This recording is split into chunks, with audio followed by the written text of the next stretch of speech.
So it's always a pleasure for me to get Kapil on our program because not only does his work and his thinking fascinate me, but I think more importantly, he's probably one of the very few individuals who just gets to the heart of the matter, regardless of what we talk about.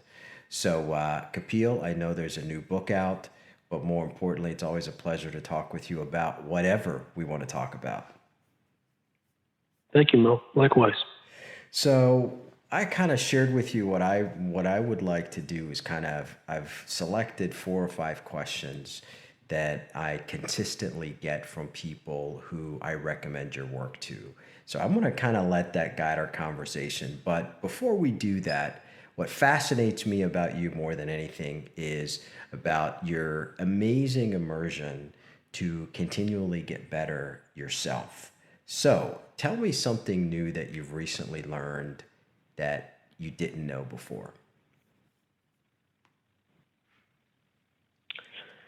I think it relates to the nature of who we believe ourselves to be,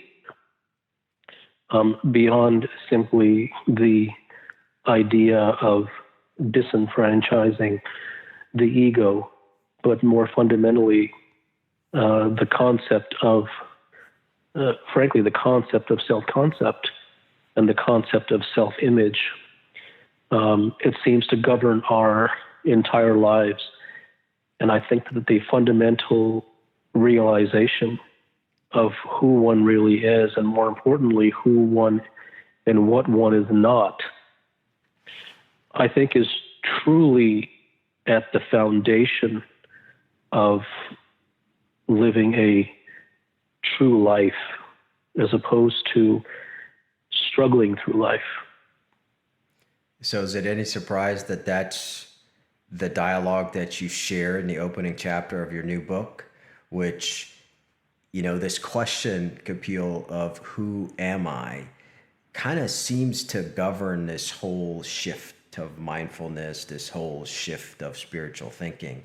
And certainly I know that that's part of the deep thinking that you do about yourself, but I know that you look at it from a different context.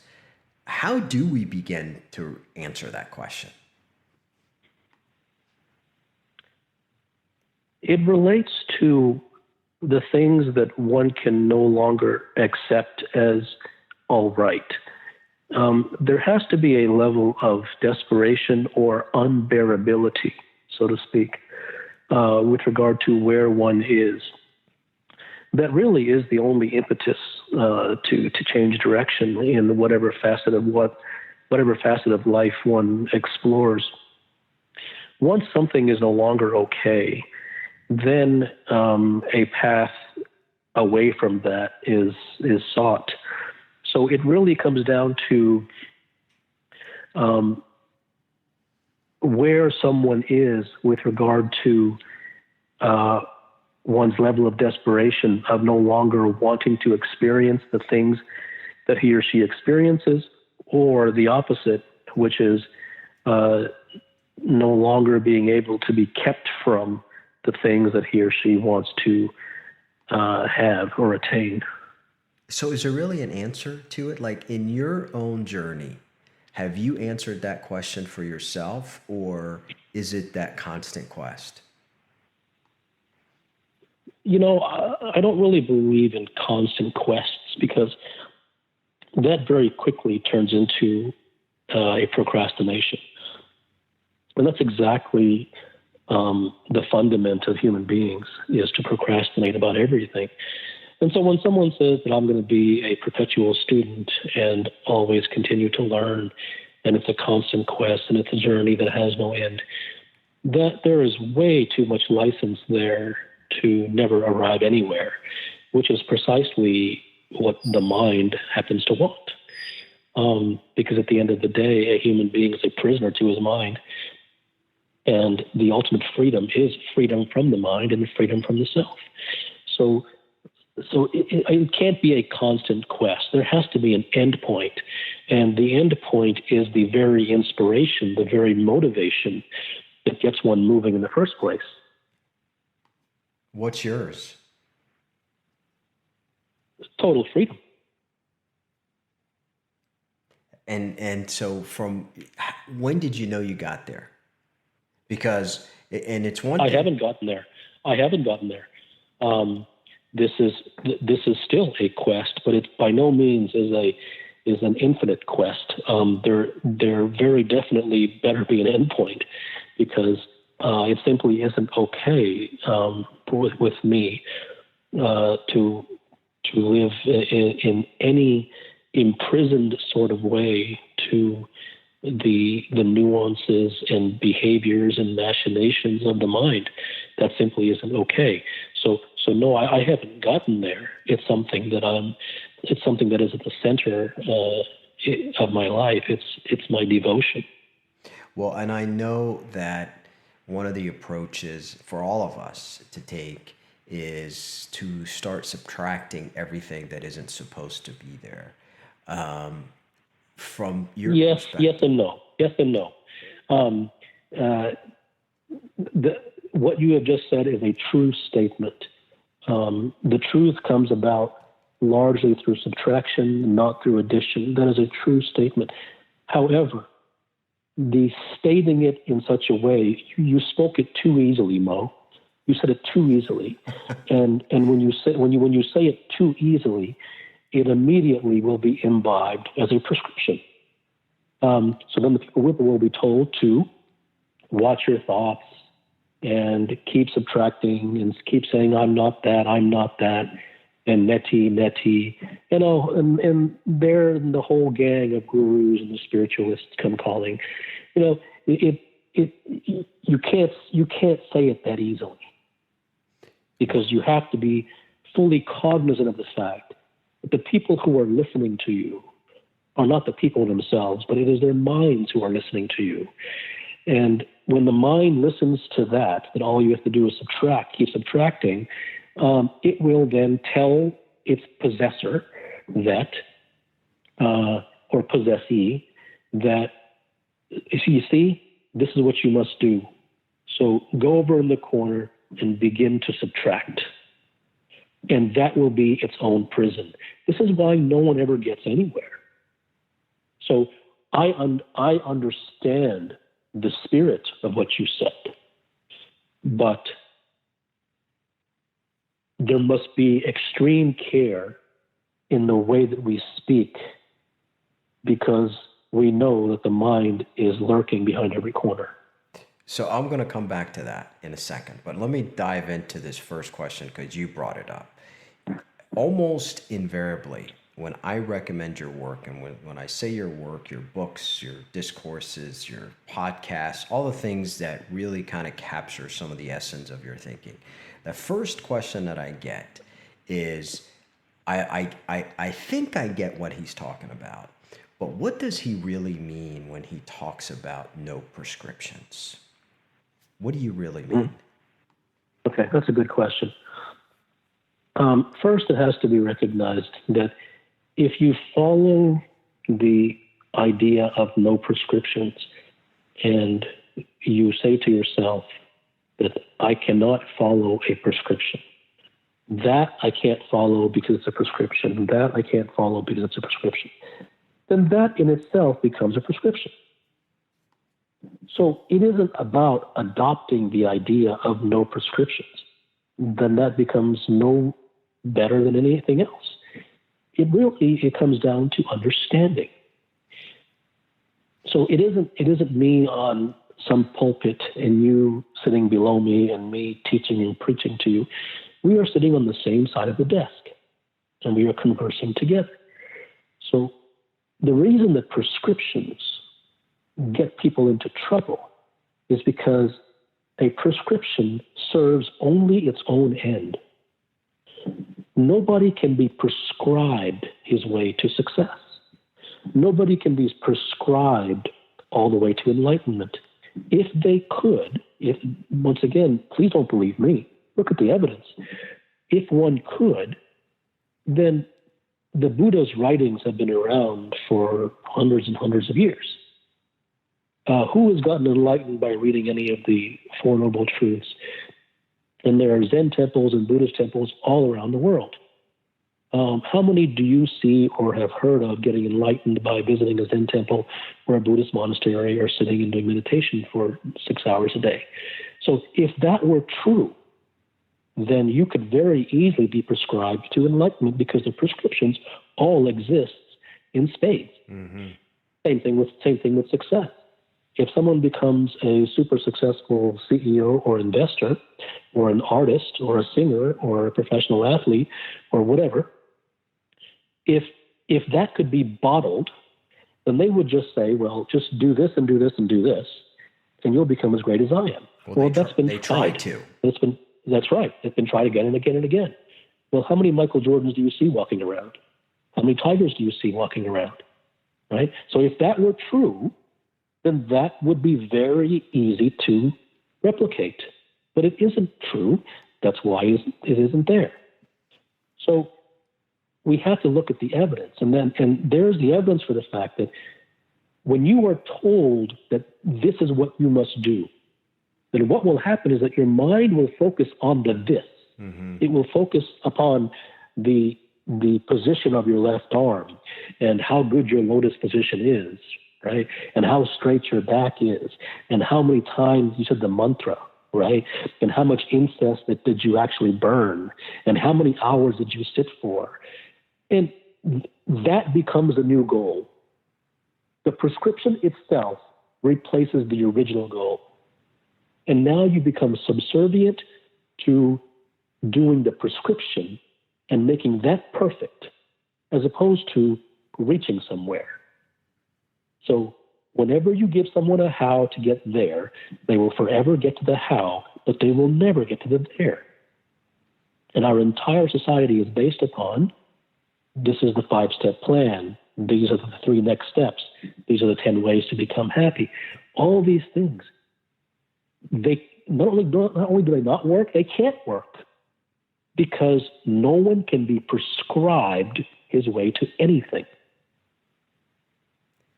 So how do we start to get there? If you had me and 10 others who said, hey, I don't need to tell you how much I appreciate what you do and your level of thinking, but if you get a group of us in a room to say, hey, we want to learn from you, we want to get in this pursuit where we can be the absolute best versions of ourselves, what are we going to be working on?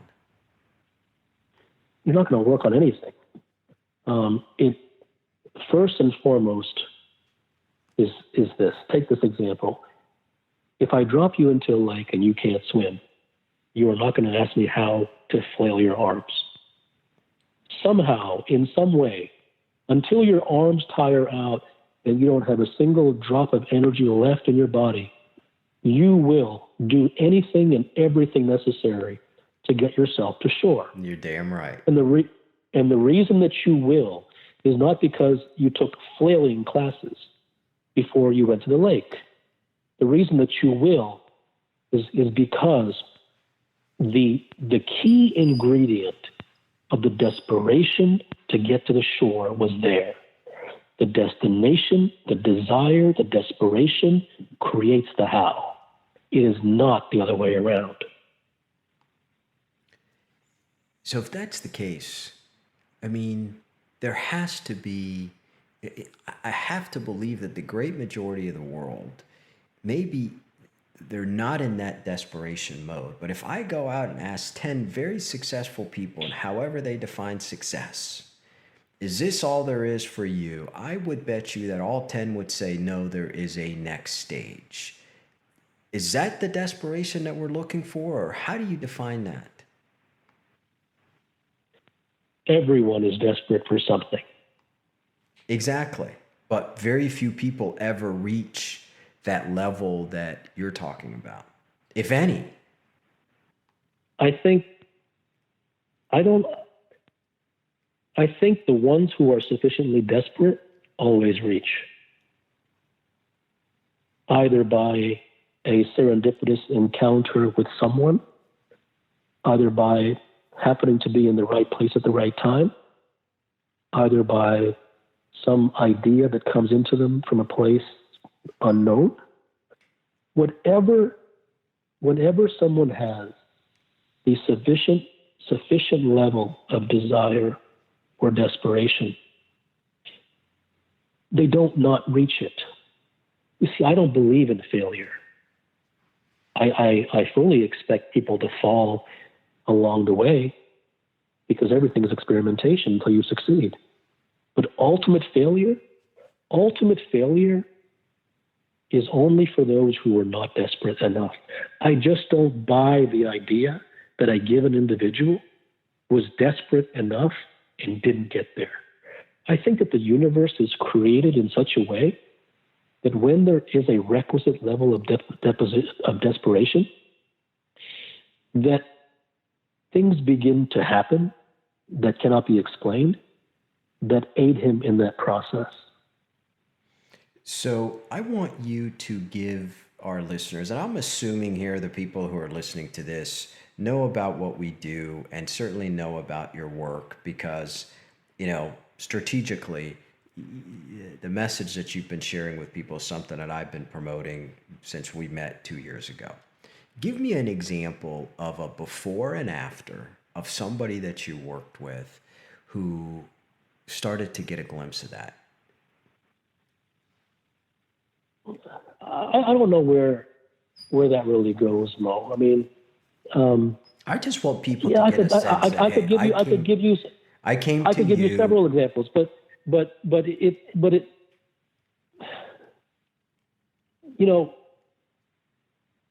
I can't provide an explanation as to how those things happen. So it really becomes a fragmentary conversation because, people have, found, an enormous sense of peace, and their behavior begins to drastically change, and but these things, I hesitate greatly in mentioning these things because I don't want it to sound like a brochure. You know what I mean?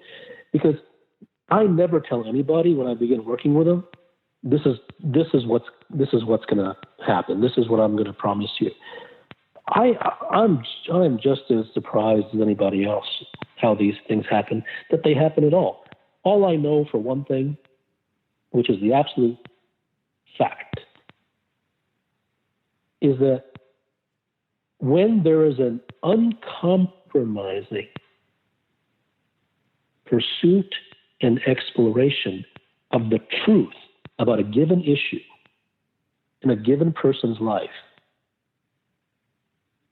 there are fundamental physiologic, universal, biologic, psychological changes that begin to happen.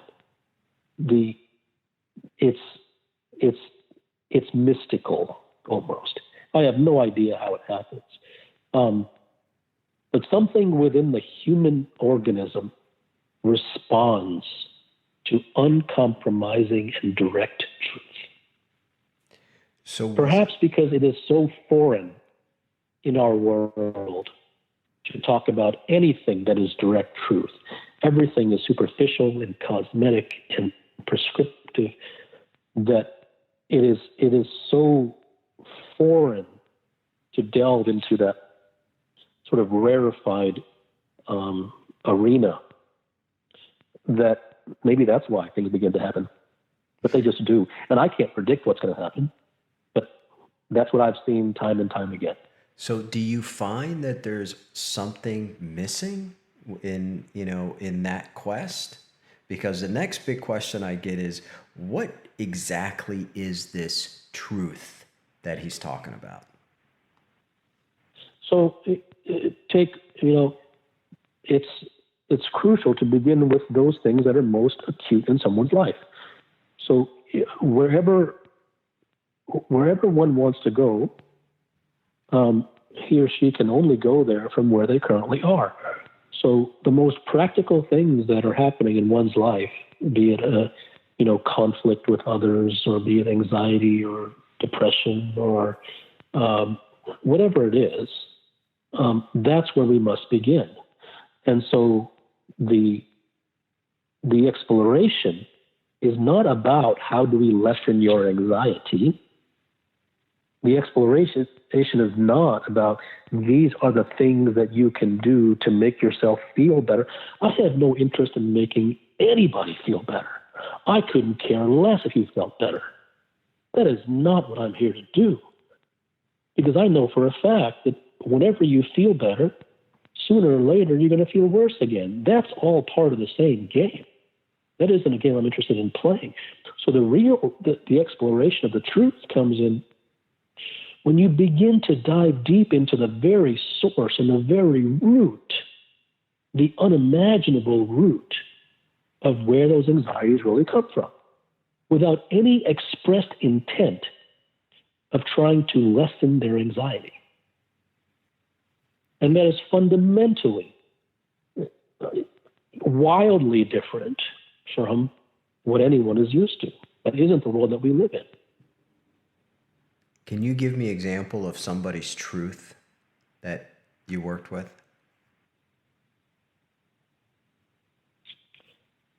For instance, this is an example I give in the book, and it's a common example. It happens with many, many people. And it's,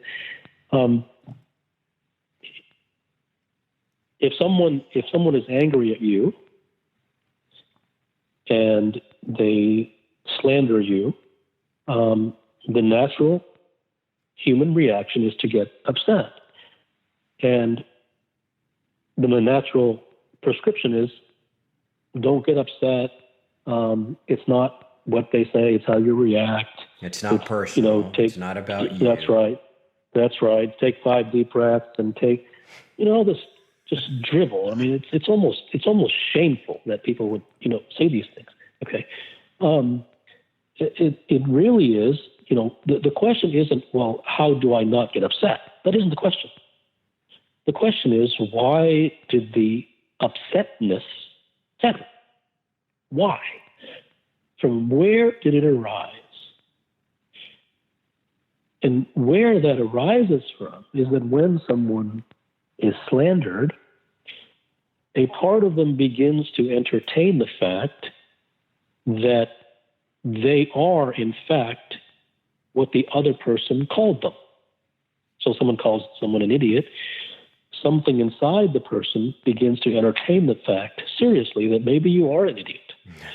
And then that creates self-conflict, because the other part of that person says, well, no, I don't. No, I'm not. And how can you, meaning himself, which is really a conversation against the mind, it's mind talking to mind, says, well, no, I'm not. And the other part of the person says, well, maybe you are. And that creates internal conflict. And then that internal conflict manifests itself as anger. Now, in order to prove that, if someone called you an genius. Elephant. No, same thing. Genius would cause self-conflict too, because a part of you would say, you're not a genius. Okay? So if someone called you an elephant, someone called you a horse, right? Said you're a horse. Well, you wouldn't really get angry, because there would be no part of you that would seriously entertain that you were a horse. And therefore, there would be no self-conflict. And all conflict is self-conflict. So that is a fundamentally different approach, because it gets down to the truth. It gets down to the source of where the upsetness, so to speak, arises, as opposed to playing the superficial and cosmetic game, which essentially perpetuates the problem. No one ever gets over anything by you saying it isn't about them, it isn't about you, it's about them. Don't take it personally. No one ever gets over.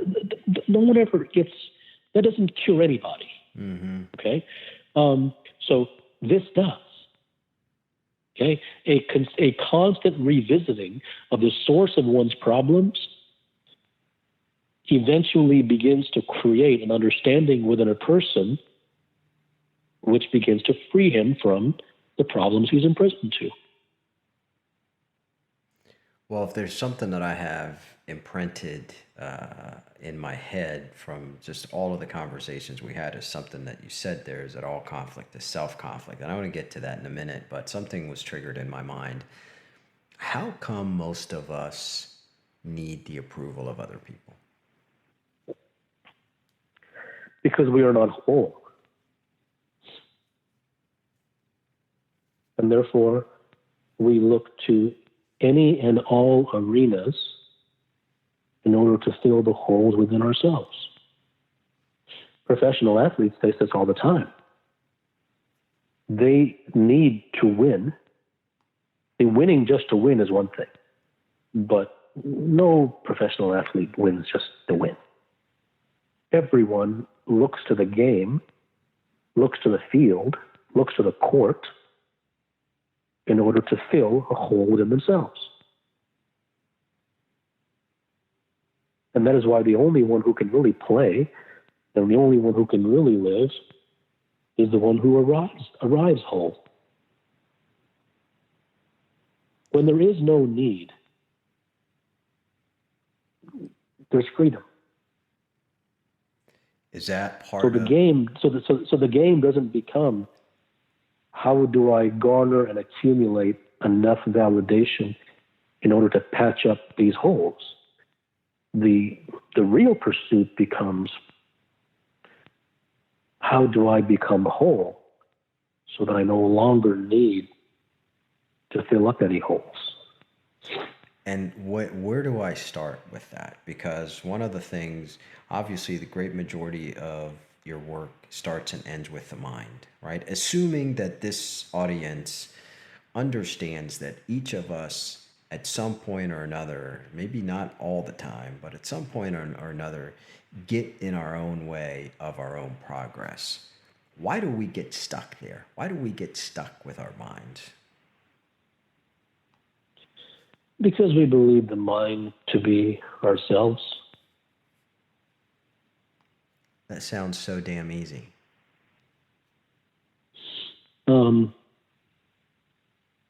Everything is easy. It just depends upon one's level of desire. See, there is no difficult. The difficult is, what is difficulty? Difficulty is making yourself do something that you don't really want to do. That's difficult. Easy is the congruence of what you're doing with what you really want to do. See, this is why everyone says this is so hard. And, of course it's hard because it's all penance. Everyone subscribes because, from religion to education to parents to everyone, society has been teaching human beings for millennia that you have to pay, that you have to give penance, that you must suffer, that you must work hard and bleed and sweat in order to get somewhere. And even if that were true, what has happened is that man has fallen in love with the sweat and the blood and the struggle, and he's forgotten all about why he was struggling in the first place. Well, the struggle becomes the mantra of our life. Well, the struggle becomes the goal, and that's exactly what we get back to your earlier question about prescriptions. The prescription becomes the new goal. That becomes the new God. Am I doing it correctly? Am I doing it long enough? How long must I do it before it comes? What does it take to change course? Desire, sincerity, seriousness without trying to be. And what the hell does that look like?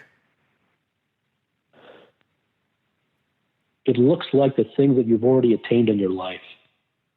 And the reason that you have them is because you couldn't live without them.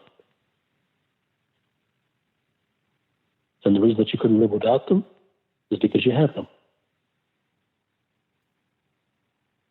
Do you think people are afraid of this wholeness and freedom that you're talking about? Do you think that the great majority of us are force ourselves to be happy with this struggle, that this is kind of the way we're supposed to live? You know, you're supposed to work really hard in the world. Nothing is easy. The path to the top is, paved with really hard work. Is that just the world that we're creating for ourselves, or is it in our heads? It's conditioning. And there's no opposing view to the conditioning. So I don't know what it is that I do, but it's interesting. Some have mentioned to me that what I provide for them, and they're in a much better position to judge what I do than I am, but what it is I do for them is give them an opposing view, a sort of sanctuary, which is the only place that in their life they can go that is not full of the cultural conditioning. When you only hear one loudspeaker, you can't really overcome that. When that's all you hear, when that's in the water, when that's in the food, when that's in your ear, when that's in front of your eyes, day and night, for decades upon decades, how can any reasonable human being be expected to say, oh, no, that's everything is wrong? How can you have to be almost insane to seriously entertain that prospect that everything that you've heard is false? It's all based upon prescriptions and lore and cultural conditioning. Once again, please don't believe anybody, especially not me. Look at the evidence. So if you just if all these things worked, go ahead. Have you just taken a stand that regardless of what it is, you're going to just question the... Oh, I haven't taken a stand. For me to take a stand would be to believe in what I believe. I don't believe in what I believe. I only believe in the evidence. I don't need to take a stand. You don't need to take a stand that the moon arises in the sky, not on the ground. You don't need to take a stand there. You can go outside and look. This is years of observing and seeing and witnessing the same patterns again and again and again. And I'm not the only one. The people who arrive at the pinnacle of their craft in any field, they have an inkling of this too, because they tend not to do what others do. They tend to be contrarian. They tend to be loners. They tend to be against the grain. They tend to be part of the fringe element. That isn't by accident. You know, the common socializing groupie is not the individual who becomes elite. He gets what everybody else gets. So this is to a small segment of the population. This is not news. But if you walk into any discipline, any arena, and you know nothing about the arena, whether it's engineering or medicine or sports or business or finance, whatever it is, you can walk into any arena knowing nothing about it and saying, whatever are your prevailing dogmas, and I have no idea what they are, they're wrong. Because the majority view is always wrong.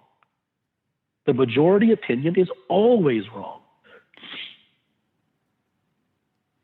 The people that you work with that get this, and the people that you work with that share with you that the great contribution that you make is to be that opposing view, what does that do to their thinking? You know, you ask me too much about what the people on the receiving end think. I have to, I don't know. I don't know. Things just happen. You know, I don't know. I mean, I hear them say things and do things, but, you know, once again, if I go into that, it sounds too promotional. You know what I mean? And I don't want to promote really anything. It just happens. Well, you're not promoting anything because you're only going to work with the people that you want to work with anyway. Right. So it doesn't really Well, matter. interestingly, Like, the people who end up coming, I mean, everything seems to self-select, right? I mean, so when people go to the website and they read my discourses, or they subscribe to my private discourses, or they read the books and they listen to the podcast, it tends to self-select for a particular sort of DNA of individual, and it sort of shuns a more worldly, common thinking individual. So it very much self-selects. So it isn't. So the people who tend to come already being relatively well vested in being in alignment with the things that I subscribe to, by virtue of having read all of these things before they came. Well, speaking of that, your latest discourse, or maybe it was a couple of weeks ago, really speaks to that, and it really spoke to me, because you've shared it in some context here where you talk about this whole idea of the superhuman, and that all of us are created equal by way of flesh and blood, but it's the heart within us that differs greatly. Go into that a little bit, if you remember what the hell you wrote. I have no idea what discourse you're talking about, but the statement that you just mentioned, I'm hearing it for the first time. I might have written it, I don't remember, but it's true. It's. I guess I must agree with myself if I wrote that. It really comes down to the DNA of a particular individual. What I do in some ways is for everyone, and in some ways really isn't for everyone. And what I mean by that is, fundamentally, we are all human beings, and therefore, these are the truth about things. Really arriving somewhere in one's life is really what we all seek. But we have to first arrive at the place in which we are desirous of arriving there. And so that is an evolutionary process within ourselves. And I don't know why some people truly are ready for such things and others are not. So in that sense, it isn't for everyone, because many are going to read these things and consider it extraordinarily, almost mystical, and 180 degrees opposite of the world that they're used to living in, and therefore it's just too much. So it really comes down to, we are all flesh and blood. We are all trying to go to the same place by different names. But it really comes down to the DNA of a particular individual that determines whether or not he is ready to pursue such a journey. But as the old saying goes, I assume you agree with the point of, hey, if you find yourself at the side of the majority, if you find yourself following the crowd, you're probably heading the wrong place. True? Yes. Talk to me about how we deal with attachment. At some point, we all face it. We all deal with it. We're all dealing with it right now. It's human. How do we start to deal with it? That's a wonderful question, and it really, Mo, you have really raised a fundamental seat of human misery and human strife. I like that. Human misery. I like that. Absolutely. The Buddhists say, do not be attached, and the gurus say, do not be attached, and all of it's absolutely true. But it's kind of like saying, be present, or just be, and those are really more cosmetic, silly comments. It isn't about not being attached. because you can't not be something. Because if you try to not be something, you will drift into prescription land, and you will get nowhere. It is about seeing the belly of the beast.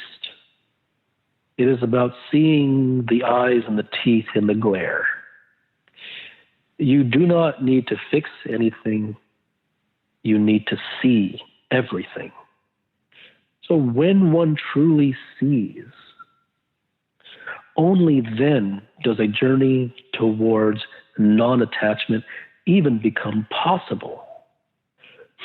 A person who is trying to become unattached by prescriptive means, it is not possible for him to even enter the journey to becoming unattached, because he will never escape the vortex of the prescription. It is not about what do I do. It is about seeing the devastation. It is about seeing the shrapnel. It is about seeing the chaos that ensues on account of attachment. Not listening to anybody, not hearing some book say that you should not be attached. Those things will not do anything for you, because we as human beings do not act unless our backs are against a wall. And the only way that our backs become against a wall is if we truly see. Knowledge is not powerful enough to make one change. Neither is the empty idea of health. Health isn't enough. There has to be something in it for me, for the human. And that something better be deep. Only then will he commit without trying to commit. He will commit when he has no choice, not because it's good for him. Well, I bring that up because as we tape this, there's an incredible catastrophe going on here in Southern California that we're living through right now. People's homes are devastated. These fires are going crazy. Lives, every day the number of lives that are being lost is going up. And I was having a conversation this morning with somebody who actually lost their home here in Malibu. And I was very impressed with I don't want to say the lack of attachment, but that it took a few days but he came to grips with the fact that everything I had is gone. I'm not happy about it, but at least I'm still here and I have the capability to replace it. And when you talk about this issue with a lot of people, it's a tough one. It's a really tough one when they're going through what they're going through. And that's why I wanted to get your perspective on it. What message would you have for people that are going through that here right now, where one day you're sleeping in your bed and a couple of hours later, everything that you own is gone? There's no message I can give. There's no message I can give to soothe someone or to make them feel better or to make them feel comforted or to make the pain any less. There's nothing I can say. But is there something that you can say about this whole idea of attachment? Would we be as upset, or maybe upset is not the right word, would we be as impacted if we weren't as attached?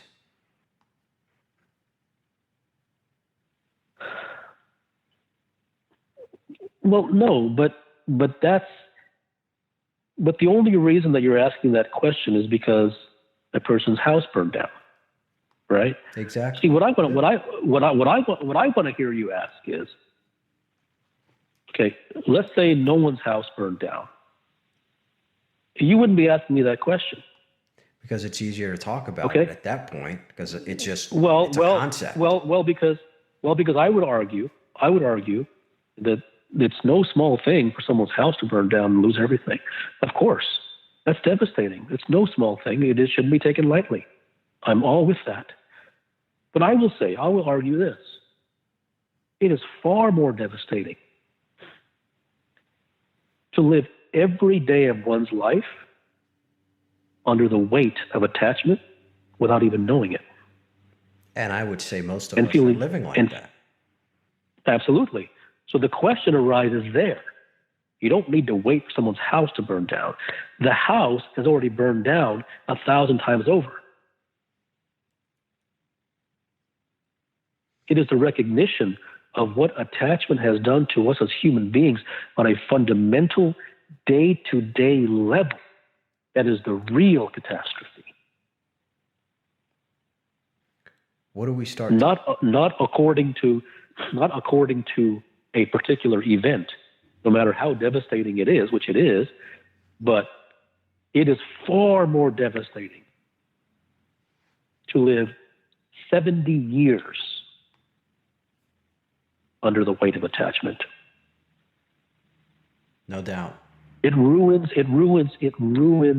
the quality of one's life because one lives under fear, anxiety, pain, misery, strife, hope, disappointment, failure. That becomes part and parcel of one's life. That becomes the only thing he knows. What's the alternative?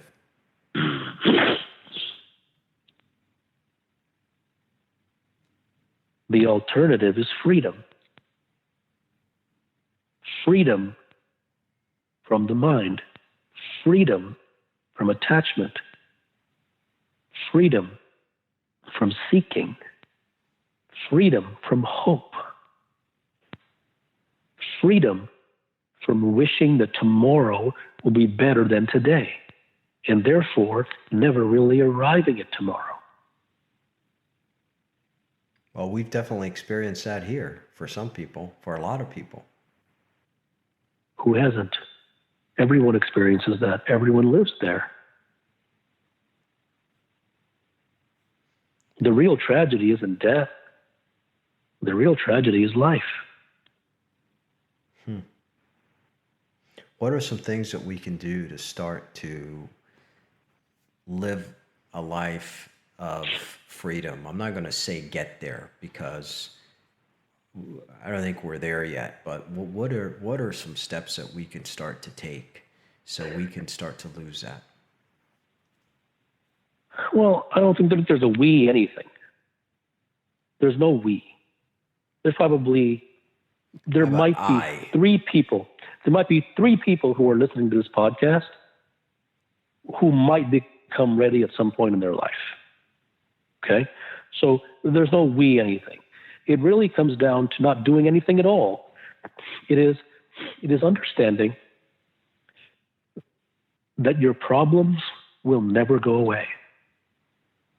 No matter how elaborate the fix, the technique, or the methodology may be, you cannot escape your problems. And because you cannot escape your problems, you will live a life of torment and anxiety interspersed by a few joyful moments. That will be your life. The only way out of that is for what I just said to absolutely not be okay. All right, so let me end with this. What are you most optimistic about? Nothing. I don't believe in optimism. What are you looking forward to? Nothing. I'm not looking forward to anything. I do not want tomorrow to bring me something. Because if I want that, I'm going to keep looking over there. So if I have a journey, if I have a devotion, it is to become 100% totally and completely free of all imprisonments of my mind. And on a scale of 1 to 5, where are you? No, I don't know. An impossible question to answer. I am 5 with regard to my level of devotion. And is that all that counts right now? That's the only thing that really works. All right, well, I'm going to cheat and ask you one more question. People want to know, do you set goals? No. Do you believe in setting goals? If you're running a company and you're running a public company, you have to have something for people to look forward to. I think that relates to why you started it in the first place. What is the thing that you truly want to achieve? A vision. What is your arrival? And that is not as easy as a question as it may sound. Of course. Because the arrival has far more to do with the deepest sense of unmitigated satisfaction than it does with achieving a sense of pleasure. That is, I think that gets to the essence of the matter. Well, that's pretty appropriate. Obviously, we can sit here for hours, but I think most importantly, what I hope that we did with this segment is address some of the key questions that people have. And, I will continue to encourage anyone that listens to our work or subscribes to our work to do yourself a favor and dig a little bit deeper into Kapil's work, not only his books and his discourses, but take some time to reflect, to journal, to really try to capture the messages that he's trying to tell. Because for me personally, the one thing that sticks to me is this whole idea that you said all problems are problems of the mind. There is no conflict. Everything is self-conflict. I've tried to come to grips with that, but I'm about as candid as anybody. It's really difficult, and maybe I'm overcomplicating it. But when I see the work that you do, I'm inspired to try to get to that level of desire that you talk about. So, for people that are listening, do you have any parting words? No. How come I knew that was going to happen?